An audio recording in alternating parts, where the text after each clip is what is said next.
Hello, everyone. We're going to give our briefing for today.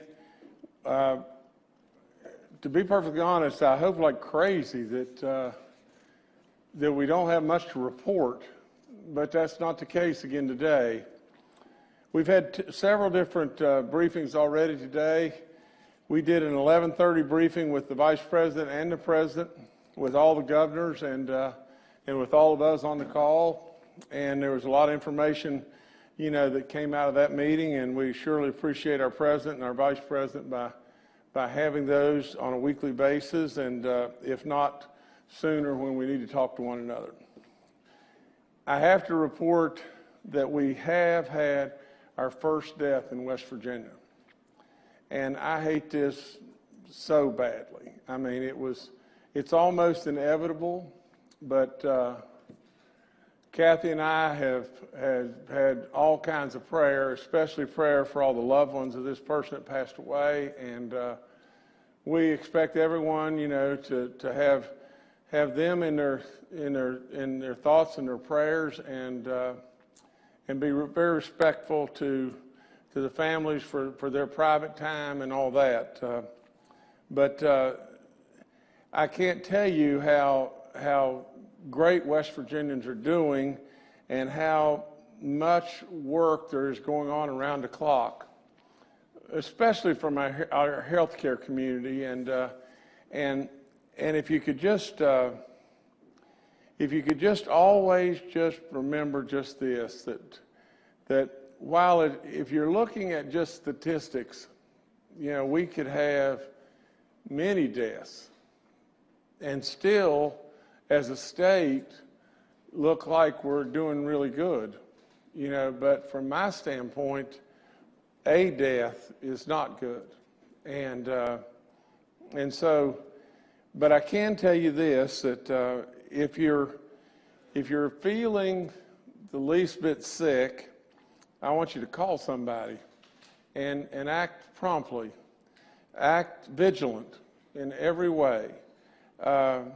Continue to stay at home and continue to heed all the information that we already have given you. There's more and more and more information coming out in regard to just washing your hands, not touching your face. I mean, it seems so simple, but yet those are the things that God above has given us to be able to protect ourselves. They're hard to do, but you got to do it. And so, I've got to report some numbers, because when these numbers came out today, I think Dr. Marsh and I both looked at one another like, dag. On the number of cases that are positive versus the number of tests done by the number of cases that are positive. Just imagine this in pretty much all the other states, and this was the president's reporting, or maybe it was his right-hand medical official that was reporting.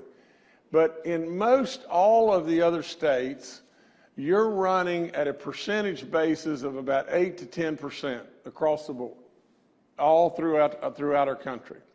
So the number of tests taken and the number of positives, 8 to 10% across the board. In New York today, we're running at 30 to 50%, of the tests taken that are running positive. In West Virginia, we continue along at 4%. We've had 126 positive cases reported now, and we are trending at about 4%. Now, really and truly, if we can keep doing that, we're going to be the model. And to keep doing that, we have to continue to heed the information that we've been telling everyone. We've made the right moves thus far, but we are a state that is extremely high risk, and we have got to continue to do the things that we've been telling you. Stay at home. Wash your hands. Keep your hands away from your face if you possibly can. Absolutely don't be in a crowd whatsoever, especially don't be in a crowd in excess of 10 people. So there's all kinds of different things, and absolutely I ask all West Virginians, all families, to pray for this victim and all their loved ones that we lost. So now, also today is National Doctors Day. Today is National Doctors Day in the United States, and I have proclaimed it to be that in West Virginia as well. You know, these are the people that run to the fire. These are the people that we've got to protect so much. All of our healthcare workers, in every way, shape, form, or fashion, we've got to protect them all. You know, and I don't know how to talk to you in words other than just talking from my heart. I'm not a politician. I'm going to always just tell you the truth. You'll never catch me in a situation where I've told you something that's not the truth. I'll make mistakes, but I'll never purposely in any way tell you something that's not the truth. We need to absolutely appreciate all that healthcare community in every way, but not only that, we have got to preserve that healthcare community. So we've got to protect them. We've got to recognize them. We've got to appreciate them. We've got to salute all of our doctors today. And absolutely whatever we do, we have got to keep that healthcare community from getting sick. If we get them sick, we're in big trouble. So that's going to involve a lot of stuff that's going to be reported to you today about the progress we're making on all the supplies that we're pushing all over the globe. Additionally, I want to do 2 or 3 more things here. First of all, today I am announcing that all state park campgrounds be closed. All of this is driven primarily from the standpoint of others coming across our borders that we don't want them to come. Now, we in West Virginia want to embrace all and have people come from all walks of life when this is over. But right now, we don't want you to come, and we want you to hear us. We don't want you to come across our borders. We're also closing the Blackwater Falls Overlook and the Cooper's Rock Overlook. And it's just simply because we have a stairway at Blackwater Falls, and absolutely we are congregating crowds. We've got to close those. Today I am also issuing an executive order that basically does just this. I am directing anyone that's high risk, that is coming from a high risk area, such as Louisiana, New York, New Jersey, Connecticut, Italy, or China. Any of those people that are coming here, I absolutely am issuing an executive order that you quarantine yourself for 14 days. Now, I am also announcing the closure of our state park campgrounds, and I am also instructing our West Virginia State Police, as a directive from me, to monitor this situation. And so therefore, what I'm really saying to our citizens and everyone, that if there are people that are coming here across state lines, first of all, we don't want anybody coming here from across state lines, unless you're doing something that you're commuting back and forth, you know, from an essential business standpoint. Other than that, we don't want people coming across our state lines. Now, but if you're coming primarily from New York, New Jersey, or Connecticut, and you're coming across our state lines, you have to be quarantined for 14 days. And absolutely, I expect our state police, and I'm directing them, that if there are folks that have come across state lines and they are not quarantined and everything, that some way, somehow, we've got to be able to get word to them that that's exactly what they've got to do. So, I guess that's enough for one day. Again, I tell everyone to follow the guidelines of that we've outlined, and please stay the course. We are absolutely doing it in a good way today, but this monster can turn on us and turn on us in a bad way. And the reason this monster can turn bad is just as simple as this. We're an old state. And the people in this state, and by old, I mean we're an elderly state, the most vulnerable of all. And so we have got, and in addition to that, we've got a lot of people with chronic illnesses. This thing can get ugly and get ugly really fast. We're on top of it right now. We're trending the right way. Please stay the course. please just stay the course. We're going to get through this. But anyway, I'll turn it back over to Jordan and all of our other people here. Thank you, Governor. As part of our briefing today, our friends with the media are once again joining us by teleconference. We'll be taking their questions in just a moment. But first, we're going to take comments from a few of our panel members. Up first, Dr. Clay Marsh, our coronavirus czar. Thank you, and thank you, Governor, for those comments. I think that's really, really critical. We are doing really well. Now, I think that the danger in saying that is we don't want to curse ourselves that all of a sudden we can let up and be complacent. But as the governor said, if you look at national averages, this is other states in the country, they're running at 8 to 10% of positive tests to total tests. New York, 30 to 50, and we're running 4. That is something to really take a moment and be proud of, because to me, that's a direct reflection on the commitment of each one of the citizens of our state that are making a personal commitment to doing things to protect them, protect their families, protect their communities, and as the governor said, protect our healthcare workers.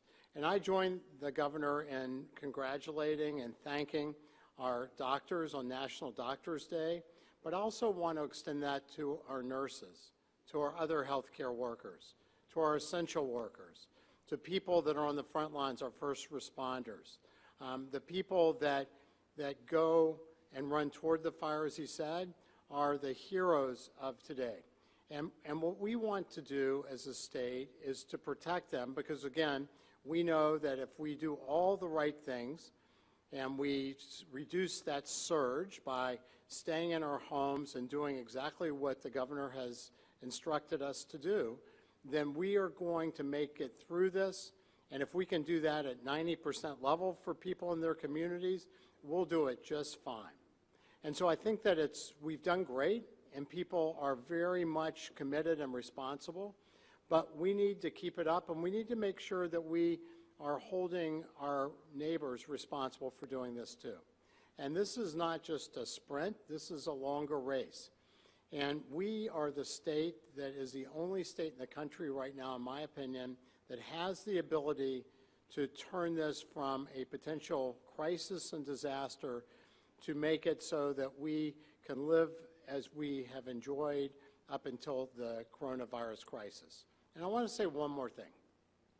So you could ask the question, so why is that so important? Why is it so powerful to stay in our homes and to stay socially distanced and to wash our hands? And so importantly, to keep our hands away from our face. The virus thrives on us introducing it to our mouth, to our nose, to our eyes. Make sure you wash your hands. Keep your hands away from your face. If you need to go to your face, use a Kleenex or something between you and your fingers, but also wash your hands. But the reason why it's so important is the simple principle of compounding.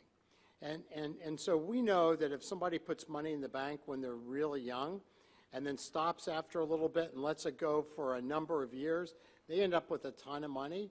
If you start later in life and you invest a lot more money, at the end of the same period of time, let's say that somebody invests for 5 years when they're young and 10 years when they're older, the money that gets to stay in that stock market account will generate a lot more money, and you'll have to put a lot less money in. Well, the virus does the same thing. So let's remember South Korea. South Korea is a very good country for testing and making sure that they're keeping the people who are positive quarantined. And so the first 30 people in South Korea, they did it perfectly, and they didn't get spread of the virus. But the 31st person escaped their detection, and that person personally led to over 1,000 people being infected with the virus. And the reason why is because the virus doubles its impact every 6 days. So in 60 days, 10 doubling times, if a person with the virus infects 2 more people, and the virus generally infects 2.5 to 3 people, but for the purposes of this mathematical exercise, so if a person with the virus infects 2 people, then those 2 people infect 2 more people, that's 4, and then 8, then 16, and 32. Within 10 doubling times of the virus, that's 60 days, that's 2 months, the one person with the virus will have infected 1,024 more people. If you wait and that doesn't get broken by staying in the house or separating, and the virus keeps going forward, that one person in 10 more times, which would be in 4 months, would have infected 1 million people. And if that doesn't get broken in 2 more months from then, and 6 months from the very beginning, that person with the virus will have infected 1 billion people. So the reason why we're separating and staying in our homes and washing our hands, we're breaking that compounding cycle of the virus. And people in West Virginia are doing an amazing job. Thank you. Thank you. You're doing it. You're making a difference. We're beating the virus, but we can't stop. And as soon as we stop and say, well, the weather's nice, we'll get out, we'll do things together, then we're going to have the same trouble that New York City does. So keep it up. Stay strong. I'm really proud of what West Virginia is doing, but this is a long-term game that we need to stay in. Thank you. Thank you, Dr. Marsh. Up next, Major General Hoyer with the West Virginia National Guard. Good afternoon. Today we have 350 National Guardsmen on duty.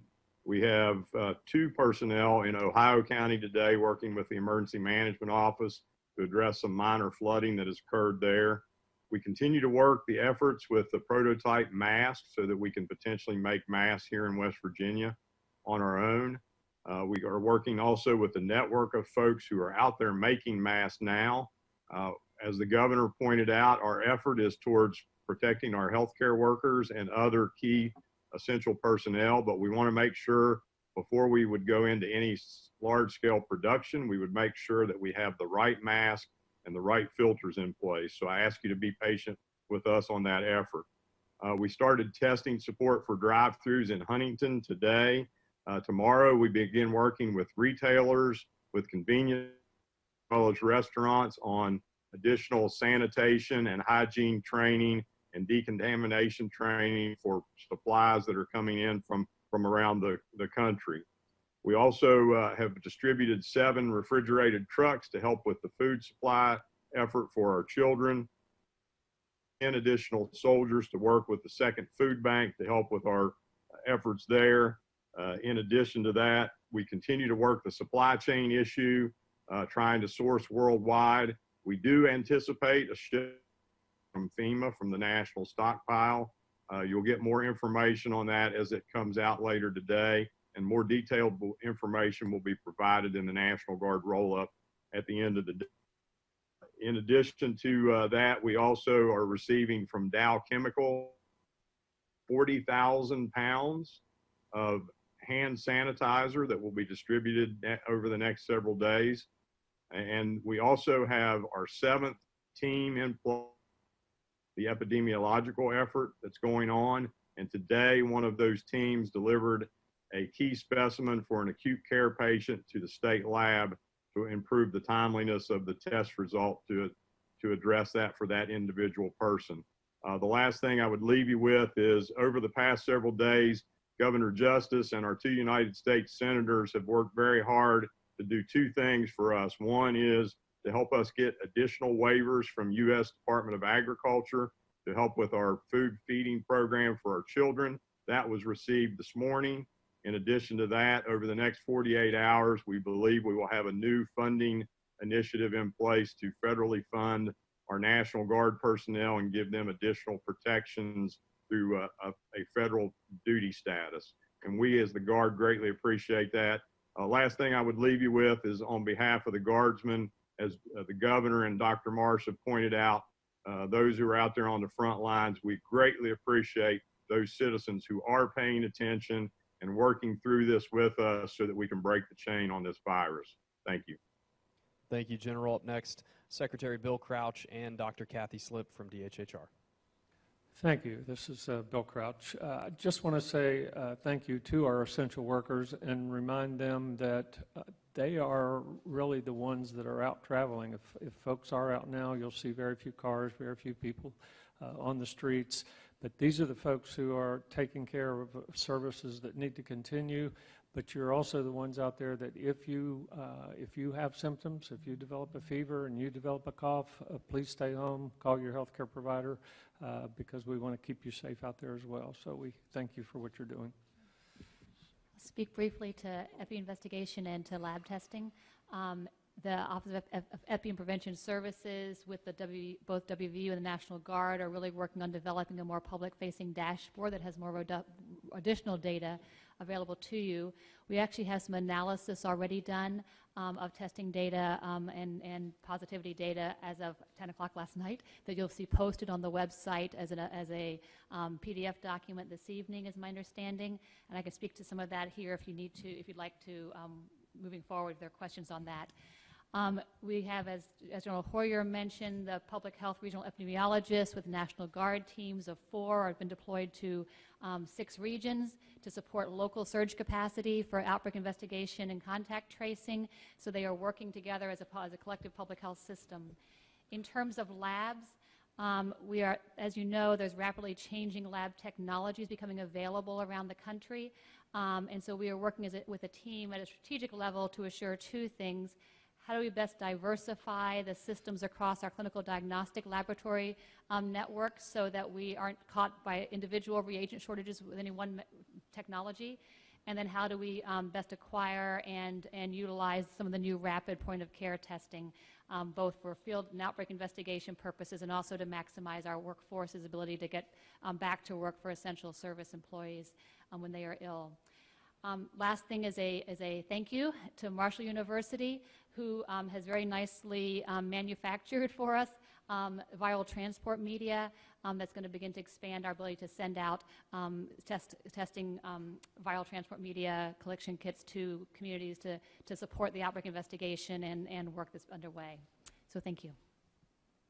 Okay, thank you. Once again, we're holding today's briefing with the media members joining us virtually to practice good social distancing. To ensure all outlets have an opportunity, we ask the floor will be given for 1 question on our first run-through. Depending on time, follow-up questions may be permitted. To media members, when we call on you, please remember to unmute the microphone on your end before asking your question. Please confirm your name and affiliation as well. Today, some media members will be asking their questions through video chat. The first questioner today will be Stephen Allen Adams with Ogden.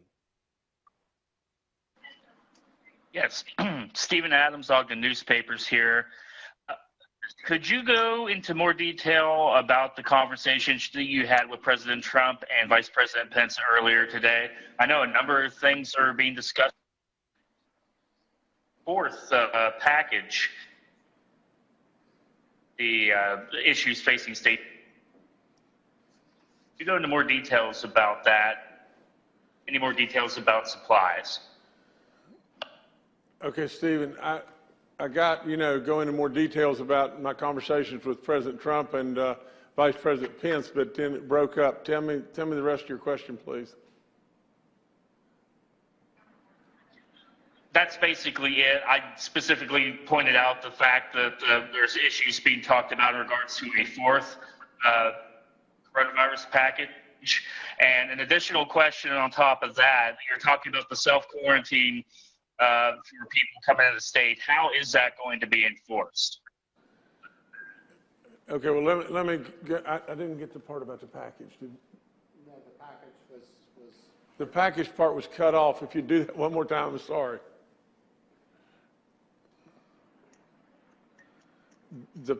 Two questions. Okay.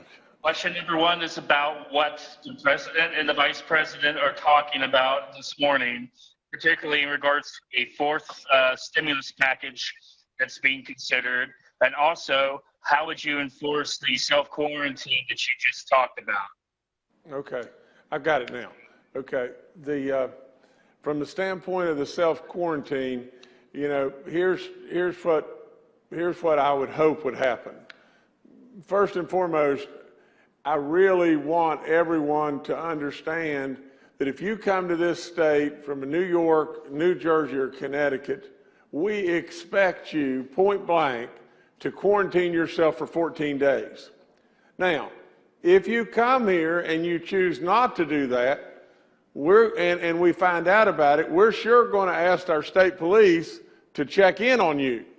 Now from the standpoint of our state police running and arresting them and everything else, basically if the state police goes to them and they as I understand, and I think Brian, you could come up and maybe finish the rest, but as I understand, if the state police goes to them and says, you have to quarantine yourself for 14 days, and they refuse to do so, then they're basically obstructing.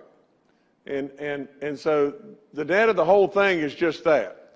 Our state police can go to them and request that they quarantine themselves for 14 days, and if they resist, they're obstructing justice. That's all there is to it.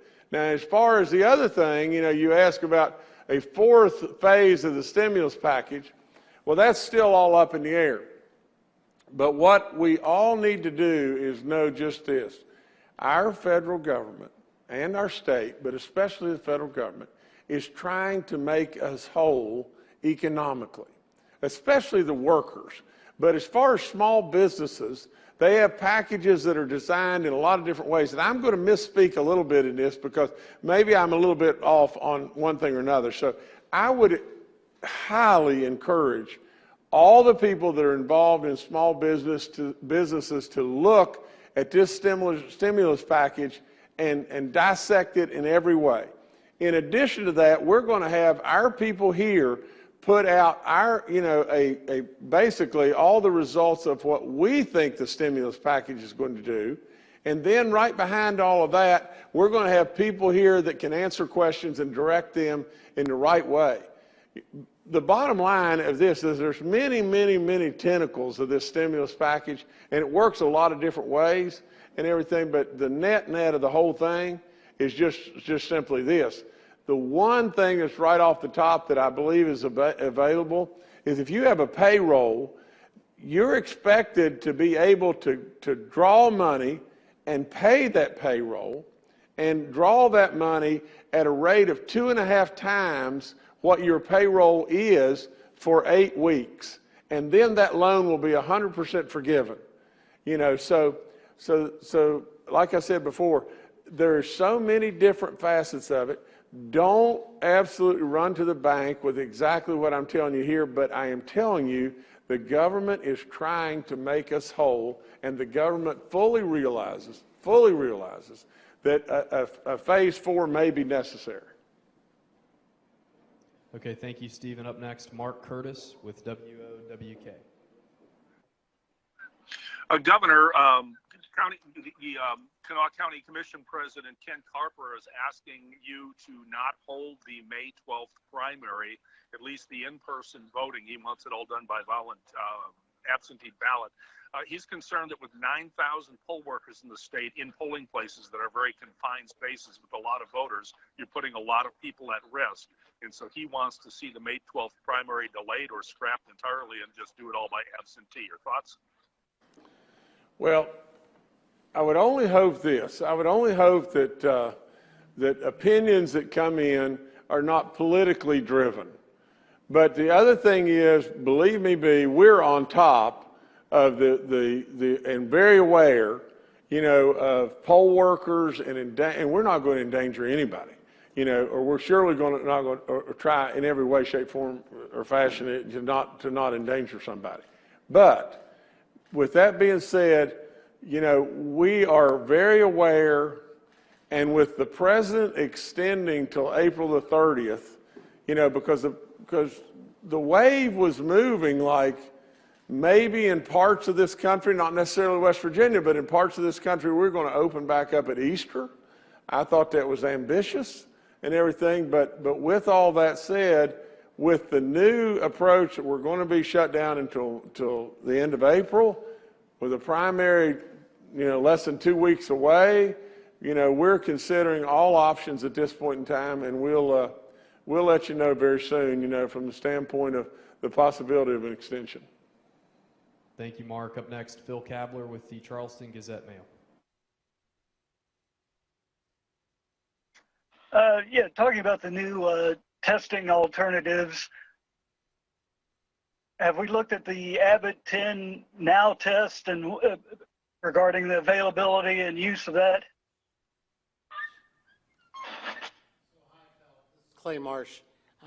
that these technologies are rapidly evolving, and certainly we see this point of contact test that would be positive in about 5 minutes and negative in about 15 minutes as a great new addition to the armamentarium that we have. Certainly, as Dr. Slim talked about, as we are trying to follow people and make sure that we are identifying who's positive and who in their control group may be positive, their contact group, this kind of field epidemiology test kit would be very important. And if we do get to the surge of the COVID patients in hospitals, which we hope we can avoid, but then it'd be very valuable to roll this out around healthcare workers who may get symptoms. But this is something that we are very excited to add to our armamentarium.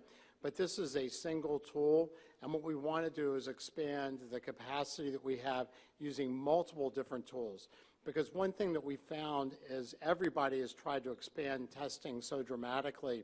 And remember, countries like South Korea and Singapore and Italy are like states in the United States. We're so much bigger that having multiple different kinds of testing platforms from different companies allows us to continue to get the supply of the supplies that we need to be able to use those platforms effectively. So being able, if one company runs a little bit low, have another company where we can get the material is important for us to balance our hope to really expand testing for all West Virginia. Okay, thank you, Phil. Up next, we'll go to Anna Saunders with WOAY. Hi, Governor. It's Anna with WOAY. This is just kind of going off of the 14-day quarantine for the out-of-state visitors. If an out-of-state visitor were to come into one of our hotels, will the front desk worker then have to order them to go into quarantine? How will that exactly work? Well, I think, Bill, you want to try? I mean, I go ahead. Go ahead. I'll follow up. I missed part of that question. The 14-day quarantine period. Can you repeat that quickly, please? Sure. Just kind of in terms of enforcement, like let's say an out-of-state visitor were to come into one of our hotels asking for a room. Will the front desk worker then have to tell them to go into 14-day quarantine? How will that work? They should. I mean, that's an executive order now by the governor. We want that made everyone that comes into the state from out of state made aware of that, and we want them to honor that. We're trying to protect our citizens, and we're doing a great job. Our citizens out there are doing what they need to do. We want to keep this virus out of West Virginia to the extent we possibly can.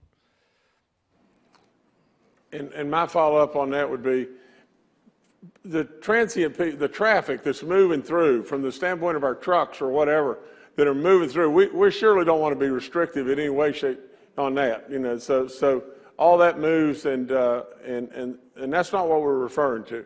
We're basically referring to people that have tried to escape out of a very, very, very toxic area, a hot spot beyond belief, and come to West Virginia and enjoy all the goodness that's going on here and hang out, and they may very well be affected, not know it, and come here and affect lots and lots and lots of people here. Okay, thank you, Anna. Up next, Amanda Barron with WSAZ.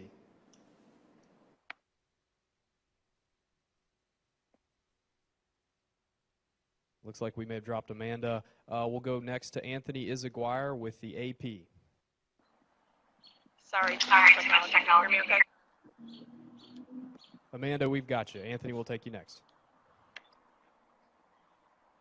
Okay, my question is, as far as self-policing is concerned, if you see a large group in your neighborhood, kids out playing football, kids out doing different things, family gatherings or neighborhood gatherings, people are not going to feel comfortable to walk up and say, hey, you guys shouldn't be doing this. What recourse do people have? Who can they call? How can you check in to maybe say, you know, people aren't practicing social distancing in my neighborhood? My comment would be this. If you're uncomfortable with doing this, that's not wise. That's just plain not wise. You know, granted, a lot of people are uncomfortable all the time. Uncomfortable about running to the fire. Uncomfortable about seeing an accident and don't want to get involved, so go on by. Well, this is a train wreck that absolutely, if we have gatherings, somebody needs to speak up. That's all. Somebody needs to absolutely be the adult in the room and speak up and say, we're not supposed to be doing this. Let's get away from each other. We can still enjoy one another, but for crying out loud, let's get away from each other. And we're not going to be able to monitor every single person and everything that's going on all the time. And our people are doing good. Our people are doing a good job, and we should not be offended when someone is trying to look after the well-being of all of us. So that's my take, but you guys. Yeah, and this is Clay Marsh, Amanda. I think that's a really important issue. You know, I've been more of focused on social media than I usually do, just because of the trying to see what people are thinking and answer questions. And this weekend there was a lot of activity in stores and perhaps outside. So I think that we need to hold our neighbors responsible too. And I think that's what the governor just said. But we also want to try to create the pressure, social pressure from other people in our community that make people understand that you're not just being selfish yourself, you're potentially hurting others in the community, and you're potentially hurting our healthcare workers and other essential workers and first responders. So I do think that perhaps we should start to drive a campaign around sort of personal responsibility, much that we've done with smoking and other things. So I think that's a good idea, and that's something we can work on. Can speak to the fact that as we do cluster investigations, we have a situation or so in a community in which there was a gathering, and again, this was right around the time things were shifting. But a couple weeks ago, there was a gathering through a church-related situation. We have had several individuals being positive through that. So it speaks again to the importance of not having those gatherings. We're seeing that occur when it happens. Now, this was around the time when things were changing, but that's important to kind of reemphasize, yes, this can occur with these large groupings. And again, reiterating things across society that we have to not be having these group gatherings, and within churches not worshiping in traditional ways, finding new ways to do that. Okay. One more thing too. I think as we move forward in the future too, you know, adapting a few of these, you know, new needed ways of living, you know, to where we're washing our hands more and really watching the contact with one another. It'll have a profound difference in the flu. It will have a profound difference in our wellness in many ways. And we can surely still embrace and do all the good stuff we do, but at the same time, you know, we need to really take heed of this, and it will not only help us now, but it'll help us in the future. Can I just make one more comment, then we'll get to the next question. I think it's really interesting to review what happened to New York City and San Francisco. So on March 19th, they both had the same number of COVID positive people. San Francisco went on a stay-at-home order and did exactly what our citizens are doing now. New York did not.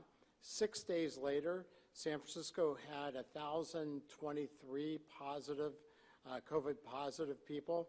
New York had 15,000 COVID positive people.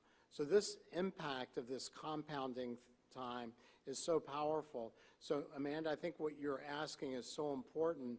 And we would all implore our citizens to really pay attention to that, because it makes a huge difference. As the governor said, it will make a huge difference in many, many ways for our health. Okay, thank you, Amanda. We have time for one more question, and that's from Anthony Izaguirre with the AP. Can you clearly explain what the state police will be doing under your executive order? And are you worried that having police stop someone on the basis of their license plate could be unconstitutional? Can you explain what the details of the executive order? Will police stop people with the license plates from out of state? Anthony, is that correct? Brian, come up. Maybe you can give this a little bit better, you know, from the standpoint, you know, okay, go ahead. So the executive order makes allowances for interstate traffic. It makes allowances for those workers that are coming into West Virginia to work on essential services. And it makes allowances for military, health care, and et cetera, et cetera. So we don't anticipate there'd be any interference with those activities. Most of the contact here would be when someone is coming into the state from out of state and they take up some kind of residence or they're at a location where the police are made aware they've been there and intend to remain there, and they're not abiding by the quarantine, then we would expect law enforcement to make contact with them and remind them about the self-quarantine provisions the governor's put in place.